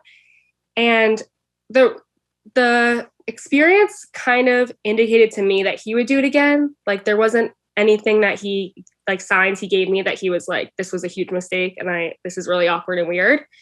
So I texted him and was like, what are you doing tonight? And he had a friend visiting. So he was like, we're just laying low and we're covering.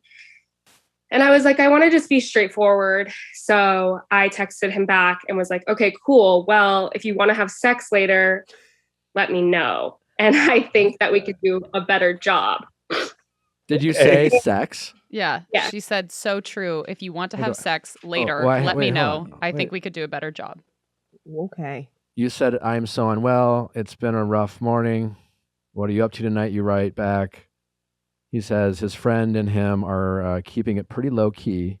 He's still recovering. You wrote so true. You got right to the point. If you want to have sex later. How quickly in unison did you send them? Because you go, so true. And then you said, if you want to have sex. Then you sent that. And then you wrote later. Immediately. Yeah. Okay. Let me They're know. all immediate. Let me know. I think we could do a better job. Wow, straight to the point. Okay. Shoot or shoot. I'll let you know where we end up later. Ooh, God. I know. That's where we're at. How and long we had ago was it? Was this yesterday? last weekend. So not this past weekend, the weekend before. There's been no contact? No contact whatsoever. You could say, if you're trying to like make it lighthearted, is refer to one of your many inside jokes and be like, you know what I was thinking, blah, blah, blah, blah, about our inside joke. Also, how was windsurfing? Hope you had fun. Oh, 100%. true. Yeah. 100%. Or like something popped up that reminded me of this. Yeah, Yeah, if there's an exactly. inside joke, Yeah. you can snap a Yes. pic of. Yeah, and then how was windsurfing? Yeah. Hope you guys Also, had yeah. fun. Totally. Do we like that better than just simply Yes. how was windsurf? I do. I Okay. think so. Yeah, I because think then it's so. like really Because reopening the conversation. yeah, it's why you thought about him. Yeah. And, like the inside joke is like something that brought up the idea of why you thought about him. Maybe you Yeah. go on one date. It's very easy for for people to lose momentum. Mhm. Personal things come up, Yeah. work comes up. You guys aren't a priority in each other's lives yet. It's more normal than not normal to like lose momentum this early. So now you're like letting him know why, even though the reality is you actively chose to kill the momentum, like you're letting him know is more like organic and you were just busy, but now you thought about him. Also, how's windsurfing? Yeah. I'm really Yeah. interested in what you have to Yeah, do. yeah. And then he responds, and then you hit him with, I'd like to plan that second date. So this is one where this was a 29-year-old who was kind of enjoying single life on the dating app. Basically, met someone, they had a really good time on their date, and then they had a follow-up date planned, but then he flaked on her. Because the wind. He had to surf. Oh, that's right. The wind. He was looking at the I forecast. totally remember yes. that. He was like, and he sent her like the forecast. Yeah. Yes, a screenshot Yes. of the He's weather app. he's like, I promise I'm not flaking. Look at this wind. Yes. Which I remember we were like, well, He needs the wind. yeah, it was like we bought it. Mm-hmm. So basically, and in her original reach out to Viall Files, she was like, I'm not sure if he's kind of lost interest because I think there were like multiple times that he had sort of Sure. tried to Yeah. It was a windy done season. not followed through with like actually. And I remember finding a us not follow-up. being totally clear because like, while like obnoxious, he did have like a potential reasonable, it wasn't like a made up flake Mm-hmm. excuse. Anyway, all right, what's the So here's my update. After I got back from traveling, I sent a text to him basically cutting it off. We chatted while I was away, but it seemed off. Plus, I was seeing a few other guys, and he was the only one not to make a plan to see me when I returned. My spidey senses were tingling. But he pushed. Oh. He said he just had a lot going on, but would like to see me again. He asked me out for later that week, and I gave him another shot. We ended up casually dating for around 3 months. He took me to work parties, invited me out with friends, talked about how his mom would love me, even invited me on a vacation. And he was very consistent for those months, seeing each other a few times a week. We never got around to the vacation. Period. I just love that sentence. We never got around to the vacation. Eventually, I started to get the same feeling again, that something was off and/or he wasn't fully into it. I gave him a call to explain how I felt and check in. He said, once again, that he just had a lot going on. He apologized and set a date for later that week. The day of the date rolls around and he shoots me a text. Unfortunately, I lost all my messages, but it basically said he wasn't feeling like himself and whether it was X, Y, or Z, he thinks it's best if we end it. Lots of excuses, lots of fluff. I responded saying, no worries, thanks for being honest and all the best. I was definitely bummed. Again, I've dated around a lot the past couple of years and I was genuinely excited, but it is what it is. I found out fairly early on that a few months earlier to initially meeting me, he had gotten out of a 3-year relationship. Apparently, he was pretty distraught about it, according to a mutual friend. In hindsight, I wish I'd listened to my intuition the first time and stuck with my decision to end it. I could sense something was off, whether he wasn't over his ex or just wasn't that into me. But I convinced myself that my anxiety about it was butterflies and that maybe this was how people feel when they're really excited about someone. Yeah, I mean, I'm less bummed for her that she didn't trust her gut at first because I feel like the lesson she learned as a result of dating him for these few short months is invaluable, because I think it'll hit home for her more going forward. And now she knows, and we're not mind readers, and we don't really know. And sometimes, people do need to go surfing, and so, but I also want to give her credit for trusting her gut again and checking in like she did. And she's the one who initiated him breaking things off, because she asked to check in, because she was sensing something was off. And instead of ignoring it and making excuses for him in her head, she probably saved herself 2 or 3 more months of him just kind of conveniently hanging out with her at his convenience, and her putting up with it and not asking questions for fear that he might not be feeling it, or that she was wrong to give him a second chance. So I think there's way more positive things from this update than her criticizing herself for giving him another shot. It feels to me like a reminder that there's often no 100% good answer. Yeah. She was either going to have it go down this way or break it off fully, but then maybe have a wandering what if. Yeah, and yeah, if he could have reached back out, she could have been like, hey, listen, thanks, but no thanks. And we can't predict the future. Then 2 months go by, maybe she's feeling a little I don't know, fuck it, I'll hit him up. She needed to see it through. She did. And if we're gonna bring things back to life, you just have to be willing to check in and trust your gut and not avoid these conversations that she didn't avoid. If you're gonna fuck around, find out. Yeah. Love that. Good Bam, update. Bam. Welcome back, Tori. Hi. How are you? How's your heart? Better long term. Okay. My heart's relieved, to be quite honest. Relieved. Okay. So for those of you don't remember, you were on the Greg and Victoria episode, which, by the way, congratulations. Everyone in the world heard that. It was at one point the 10th most listened to podcast in the world. Very cool. Episode. So I think my friends helped support that too. Everyone heard that story. But, so yeah, basically your boyfriend was going through your phone and he deep dived years and made it seem like it was your fault and all those things. And we told him to break up with you. No. We told him to break up with, we told you Yes. to break up with him. In fact, we said tonight, break up with them tonight. Yeah. Most of the time I try not to be I try not to, Be prescriptive? yeah, I might suggest it, but I was pretty adamant with that one. Yes.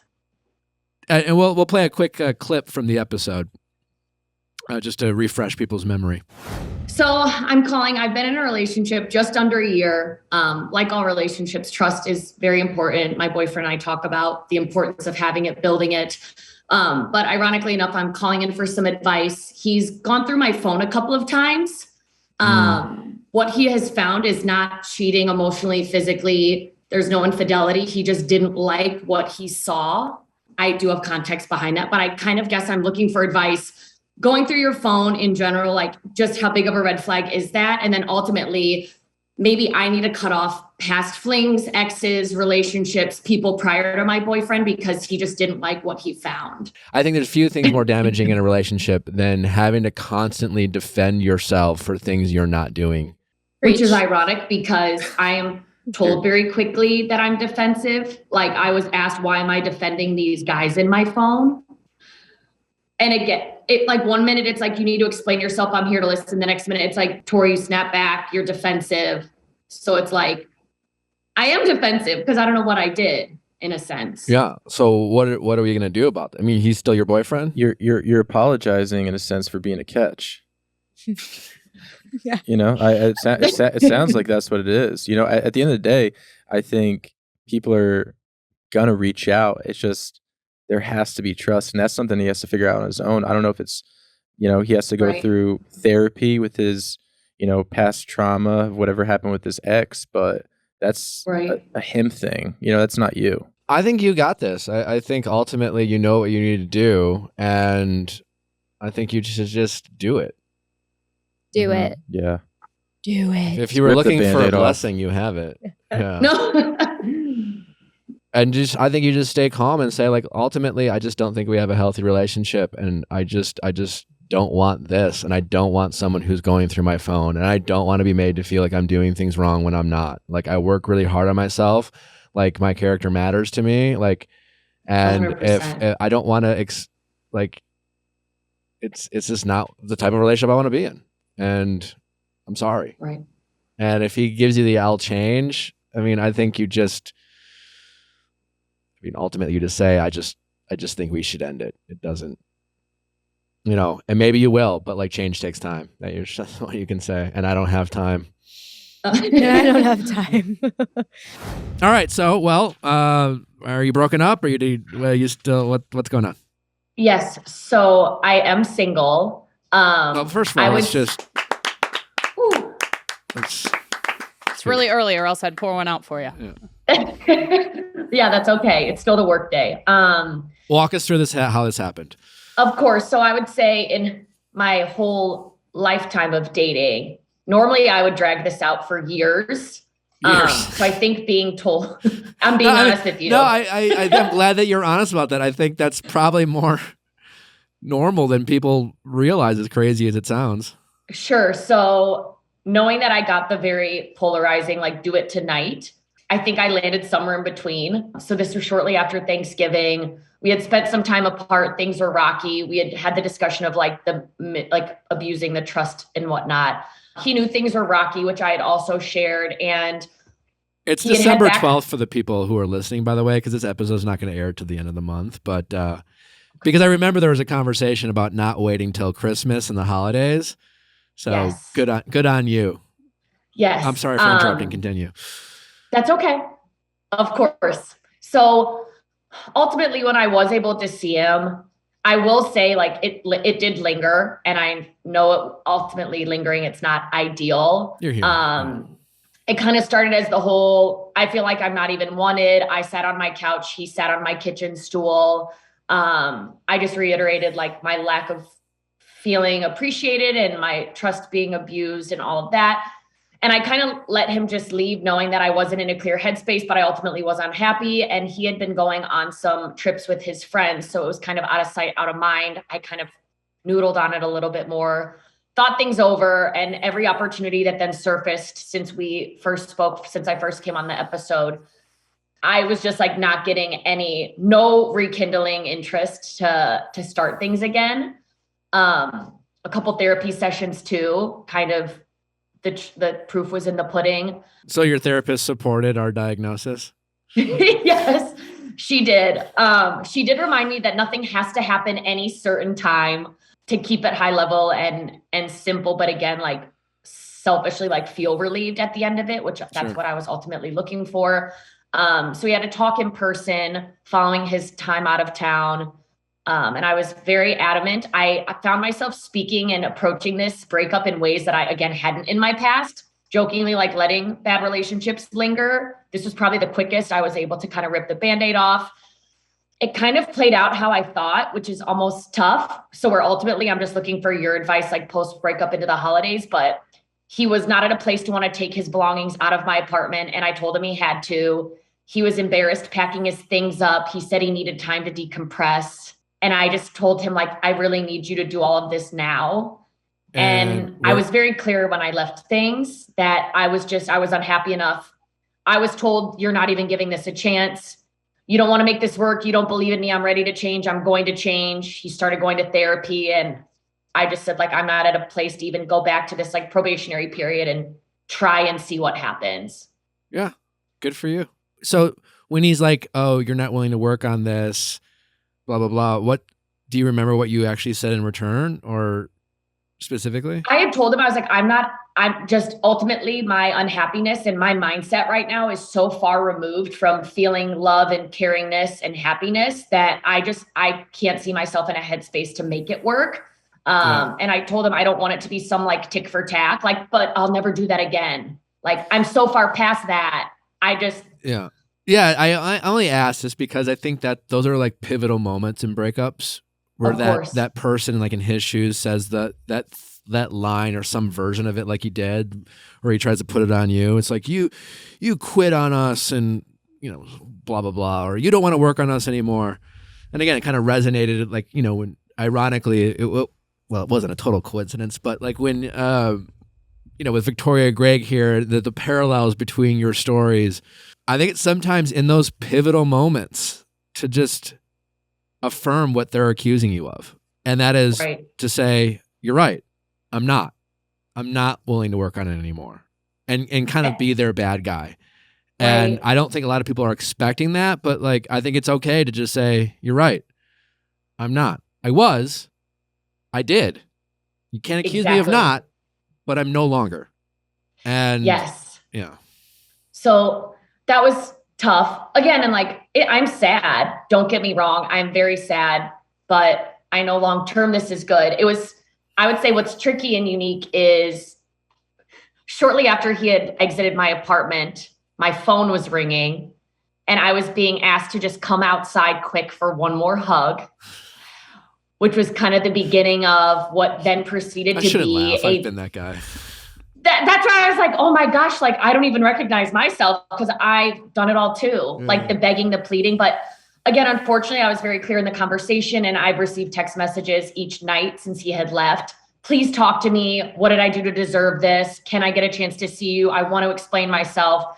And because that happened 4 times in the last week, he needed me to say something. So I came up with what I felt like was a really good response back to him after I kind of got a long novel from him telling me he loves me. He's not moving. He's not getting over me. He wants to make it work. He will make it work.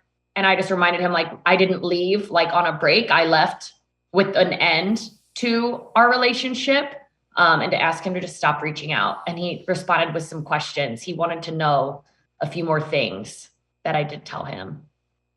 So now ultimately I feel like we've moved on. When was the last time you heard from him? It was just yesterday that I allowed the text exchange to go back and forth. And he wanted to know how long I was unhappy. And he wanted me to be honest with him. And he said he appreciated. I was, yes. We were the type of couple where for as much as we were together, like weekdays and weekends, like kind of steady Eddie, we would always like dedicate like 1 month a weekend or 1 day of the month, to do like something cool, fun and exciting. And the last probably 4 or 5 date nights ended in like drunk fights and crying and arguing. And again, a drunk date night on vacation, he went through my phone. And so just our track record. And he was like, you're so honest and I appreciate it. So I'm single. It would have been 1 year this Saturday. So I'm getting fondue with a friend. Your anniversary would have been this Saturday? Yes. Happy anniversary. So your book is on its way here. Well, thank you for buying it. Yes. I think you'll enjoy it. Yeah. I may have to flip to like post-breakup chapter. I hope there's one in there. Yeah, just go right to chapter 10. Okay. Start with chapter 1. Okay. Skip to chapter 10. Back to chapter 2. Of course. Yeah. Anyone who buys the book who is going through a breakup, read chapter 1, skip to chapter 10, go back to chapter 2. Okay. Yeah. Do you have any other breakup advice?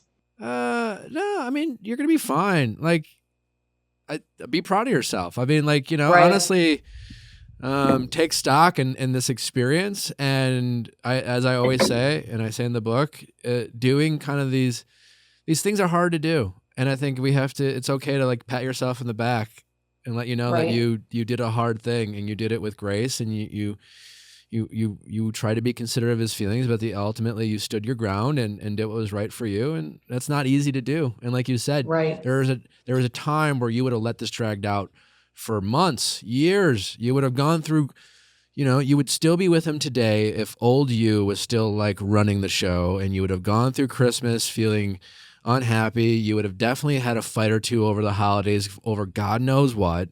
And now you don't have to do that anymore. Right. And so when you are feeling down and sad, or maybe even lonely, or maybe even missing him, or missing what you had, or just the comfort of having a boyfriend, just remember this moment and things like that. And when you get back out there and start dating, you're not trying to replace him or what you had. I think it's the biggest mistake people make. Right. And then you're trying to measure every date up against what you had. And all of a sudden, the person that you were so happy to leave gets a little better looking, and the situation gets a little brighter because you're comparing it against 5 shitty dates. So you're not trying to replace him. You're trying to Right. find something completely new and meet new people and just know that it's almost certainly going to happen far after you want it to happen. Of course. Which is annoying, but like what else? You know? That was the irony. Like I'm a girl out in the wild type. Like that's how I meet people, which is always good because I like to socialize. I would say one thing that's interesting is my relationship with like going out. Like I haven't seen 1 a.m. in months, years. Like I am not the girl that goes out and parties and drinks anymore. Like, so I feel like that will be a unique aspect. Like drunk first dates are always fun. Like you not lose inhibition depending on who you are. But again, so like, I feel like I'll be re-immersed in a little bit more of a different mindset because I'm so used to like drunk guys at the bars and that's just not me anymore. So yeah, I mean, also like it's fun to be adventurous and do things, but like you also don't maybe have to go back to who you were when you were single before and feel like you have to replicate that now. You can evolve your dating life, you know? That's very true. And maybe you're looking for a new kind of man who isn't getting that you're not hunting at a drunk bar, you know, type, right. You know, maybe you're right. Maybe you're hunting in a different field. The dog park. Yeah, the dog park. At a networking event. Yeah. Oh, yes. You know, something like that. He has no idea you called in before, right? I'm assuming. No. I'd love to talk to him. Whew. You know. I don't even. I would just love to hear his side. Not like he said, she said, but like Of course. I really on this show, I want to get more men's perspective. I want to hear the other side. I don't want the show to be like, oh, we're just like shitting on shitty guys and things like that. Of course. I think there's always something to learn in these interactions, and I'd love to. Of course. I'd love to hear his point of view and what he might learn from this experience and what's next for him and things like that. I just. And if you're out there listening to this show, if you have guy friends going through it, like they may not be listening to podcasts like this, but encourage them to write in and call in. Another idea that Allie and Amanda and I had, I don't know what we're going to do with it yet, but if you have old breakup love letters that you've written to yourself, or maybe you did or didn't send. Yeah, when you're heated and emotional and your friends tell you, write them a letter and you can decide whether to send in it. your notes app. I wonder if I still have, there's a particular drafts. like love letter I wrote to my first girlfriend. If my mom might have it, because I found it years later and I was really embarrassed. When I go home for the holidays, I'm going to see if I can find it. Okay. I think you should kick it off. If I can find it, I'll read it to the audience. I already have an anxiety just thinking about what was in there.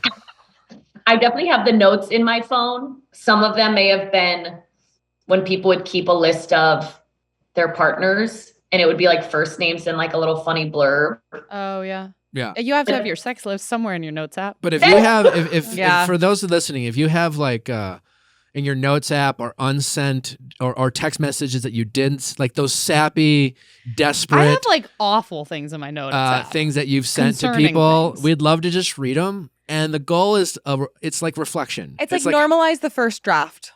Or just like, I think it's good to go back and read those after you're fully moved on from them. And I love the person who's fully moved on to come on and read them and like live through like how crazy it was to feel that way, knowing how they feel totally different now. Do you want me to read what he sent me? Yeah. That was pretty lengthy. Yeah. Okay, so it's so long. It's a big, I got a few of those. Please let me see you and say my piece. Absolutely crushing me. I can't stop thinking about you. I don't want to be without you. Please find it in your heart to give me another chance. Give us another chance. I promise you won't regret it. I know you won't. You will see my actions. Remember all the good we created. Remember you and I are capable of growing and learning together. This is a tough time. We'll come out stronger. I won't feel under a microscope. I won't build resentment because I want to be better for you, for us. I've never wanted someone more. I've never been drawn to someone more. This is all for a reason. I don't know the exact reason, but I'm still fighting. I'm not giving up. Please don't give up. Please. I know you're overwhelmed and your headspace isn't great, but if you can find it in your heart to start again with me, I know there's still hope. I'm going to keep fighting. Please stop ignoring me. I want to perform that as a dramatic monologue. Allie's laughing. Insane. And then Amanda has this like, oh my God, it was. This man's pouring his heart out. And it's just. He'll be fine and he'll move on. And I don't think you should take him back, but like. You I'm know? trying as hard as I can. What am I supposed to do when I love you? Why are you ignoring me? Please talk to me. Like it's incessant. You've never been him? Yeah, but I keep it inside. I keep it in the notes app. Really? Yeah. You've never sent? Not something I've like sent that. like a few back-to-back texts, but not like answer my calls. I have never. I think we are very generous with our memories when it comes to our embarrassing moments. I don't think I have the blind courage to like. But like he sent a couple messages. Please don't ignore me. You know, this is not like Noah from The Notebook who sent 365 love letters every day. You know, and I'm sure if you. But how do we feel about Noah from The Notebook? Fuckboy.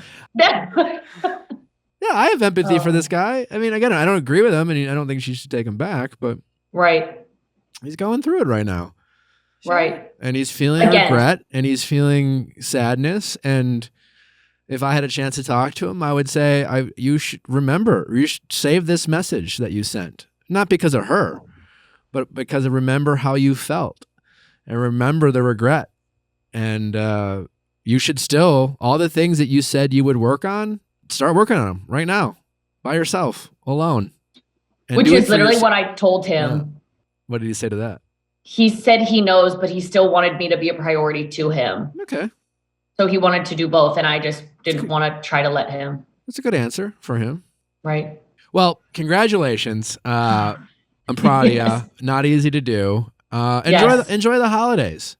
Of course. You know, enjoy your family, enjoy your friends. Don't think about being single. Don't think about, buy yourself a gift with the money you would have bought him a gift. Yeah.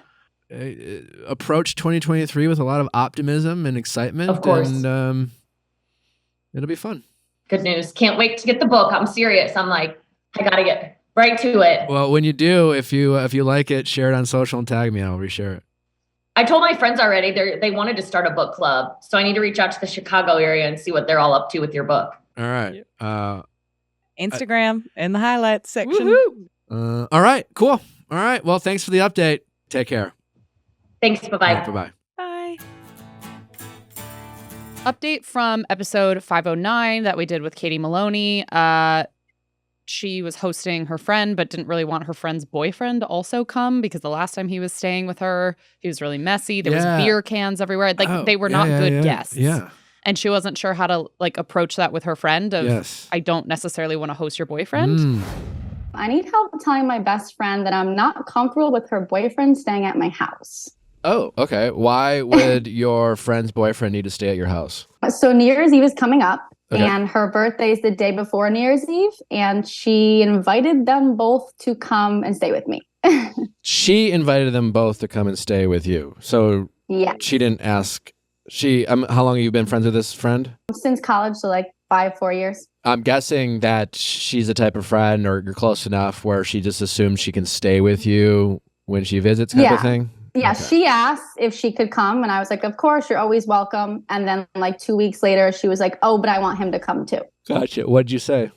So I took the coward way out and ignored it and then sent a TikTok, not relevant, a couple hours later. Gotcha. Well done. Why don't you want him there? So he stayed here before, Okay. and it was really bad, at least in my perspective. So I can give you the rundown of that. Yeah, great. They came and stayed with me. We went out. I DD'd. He was passed out in my backseat. Fine. He was drunk. He asked what my address was. I gave it to him. It was 2:00 in the morning. He's just trying to get us home. Woke up the next day to crumbs all over my couch, my coffee table, my rug. So he had ordered DoorDash or something at 3 a.m. He didn't ask if it was okay. Didn't ask if we wanted anything. That was the first thing. And then the second thing, when they got up, I was like, oh, I'm going to go change for brunch. I was a foot off the couch and he ran and cannonballed out of my brand new sofa. I was like, okay. Third thing, they left and I found beer cans all over my guest bedroom on my brand new wood desk. They left ring marks. So it was just crazy. And I just don't want him here again. Do you think it was more him than her? Yeah, that was all him. But obviously she was around for those things. It's her boyfriend. So maybe she's just used to that behavior and I'm not. Did you? So she didn't say anything. Last time after they left, did you say anything to your roommate whatsoever? Or your friend, rather, I'm sorry. I didn't anticipate a situation where they'd be coming again. You could try to just say, hey, this happened. Can you ask him to be more considerate while he's a guest here? Mm-hmm. If she pushes back on that, I don't. Yeah, then it is a little. Then you have your answer of like what you know you need to do. Yeah. So say maybe it's best that you don't stay here. Then if you insist on him coming, then I need my space. This is my space. And I need it to be respected. And yeah. And if she can't understand that, respect that, then I think you just kind of bring it up. I wouldn't be committed to anything at the end. I would just bring it up that way, open-ended, and see where it goes. Because I agree with Katie. I mean, depending how she handles it, you might say, like, listen, I can't wait to see you, but maybe it is best that you guys don't stay here because I don't want him to feel uncomfortable, and I don't want to be uncomfortable, and I don't want this to ruin your birthday. Right. Okay, yeah, I'll do that. I'll leave it kind of and see what happens, I guess. Yeah. I feel like that's disarming enough that it's not an attack. You're, still supportive. You're still excited, but, you just gotta be honest. Yeah. Yeah, maybe. Right. We'll see how it goes. I'll let you know. Yeah, just try not to be mindful of your words and that you're not attacking him or making her feel like he sucks or you hate him. The update says, so I texted my friend right after the podcast and asked if she was available while I still had the guts, and she said yes, so I FaceTimed her. She wasn't defensive at all and totally understood. She says she's just used to his behavior and him being a slob, but that she would talk to him. She was more excited that I got to talk to you because we are huge fans of yours. She said, next time, literally just text me and I'll handle it. She also understood that I was afraid to approach her about it because we had a falling out in the past. Moral of the story, if you have to tell your friends something, buffer it with the fact that you got to talk to Nick Viall. Thanks for all your help, and I'll let you know if the visit goes well. Okay, great. So clearly the friend knows of the boyfriend's habits. Sure. She's just used to them. Yeah. So just communicate. Yeah. Yeah. Love it. Talk it out. No need for a big blow up. It sounds like it went well. Yeah. Excited to hear how the visit goes. Yeah. Lovely. He's staying. He's going to stay there? Yes, he's coming. It's for New Year's Eve, so we'll know in a few weeks. And he'll just not be a slob. Yeah. Yeah, I mean, New Year's, there's not any drinking involved. It's a famously well-behaved holiday. No emotions running high. You're not reflecting on your past accomplishments and future goals. Yeah, oh my it'll be fine. It'll be great. I'm sure of it. I think it will be great. I actually think it'll be fine. Yeah. Love it. Okay. Thanks for listening, guys. Hope you enjoyed this special update show. Have a very safe and wonderful end of 2022. Happy New Year to all. Send in those stories and questions at AskNick@castme.com. Cast with a K. And we will see you next year.